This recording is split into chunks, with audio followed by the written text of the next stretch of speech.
प्रेशा की माँ प्रेशा से कहती है कि आलम बहुत अच्छा रिश्ता लेकर आया है, मैं चाहती हूँ कि तुम रिश्ते के लिए हाँ कर दो। लेकिन यहाँ पर प्रेशा तो अपनी माँ को साफ साफ इनकार कर देती है।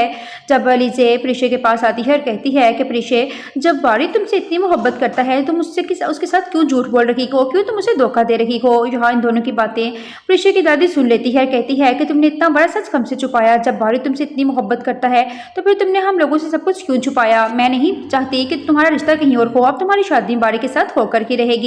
इधर नाज़रीन आप देखेंगे कि बारी के बाप को भी अपनी गलती का एहसास हो जाता है। अपने बेटे के सामने हाथ जोड़कर माफ़ी मांगता है और कहता है कि बेटा, अगर तुम कहो तो मैं प्रेशा के पास जाकर हाथ जोड़कर उसे अगर मना लूँगा तुमसे शादी के लिए। लेकिन यहाँ पर बारी अपने बाप से कहता है कि मैं इतना कम सिर्फ नहीं, मैं किसी भी सूरत नहीं चाहूँगा कि आप उसके सामने हाथ जोड़कर मेरी मोहब्बत की भीख मांगे। यहाँ पर बारी अपने बाप को गले लगा लेता है और कहता है कि मुझे ऐसी मोहब्बत नहीं चाहिए जो झुकना पड़े। अगर उससे मुझसे मोहब्बत हुई तो वो खुद मेरे पास आएगी, क्योंकि जिस तरह प्रेशा बारी को रिजेक्ट कर गई है, जहाँ बारी बहुत ज़्यादा परेशान हो चुका है।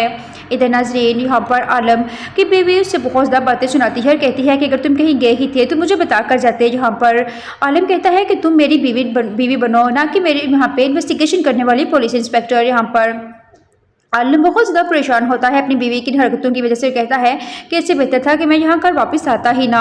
अब उसे एहसास होने लगा है कि उसकी दूसरी बीवी जो कि बहुत ही ज़्यादा गलत लड़की है, इसलिए वो किसी भी सूरत अब इसके साथ रहने को तरजीह नहीं देगा और यूँ बहुत जल्द वो इसको डिवोर्स देकर अपनी ज़िंदगी से हमेशा के लिए निकाल देगा।